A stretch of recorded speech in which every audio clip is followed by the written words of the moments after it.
দোকানদারে বলে যায়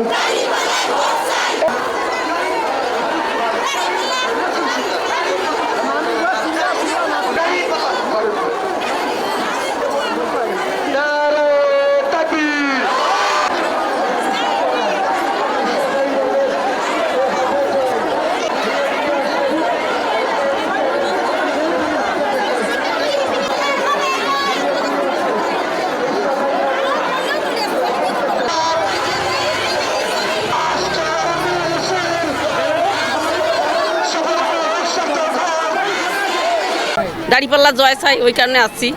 শান্তি থাকবো, দেশ শান্তি থাকবে। এতদিন এলেন দেখছি, এখন এইবার দেখি এই সরকারও কি করেছে আমার, এই জন্য আসছি দাঁড়িপাল্লা। সুযোগ দেওয়া তো উচিত না, বারবার একজনকে দিয়ে গেছি, এবার একজনকে পাল্টে দেখি কি অবস্থা, দেশের উন্নতি করে, এই কারণে এই দাঁড়িপাল্লা যোগ দিছি। এইবার সবচেয়ে বেশি ইসলাম আমাদেরকে যেভাবে মর্যাদা দিয়েছেন, আমাদেরকে স্বাধীনতা দিয়েছেন, সেভাবে আমরা মর্যাদা, আমার সরকার গঠন হলে সেভাবে আমরা মর্যাদা পাবো ইনশাল্লাহ। আর আমাদেরকে যে নারীদেরকে সারা বাংলাদেশে হেনস্থা করা হচ্ছে, সেই হেনস্থা করলে আমরা ভয় পাই না।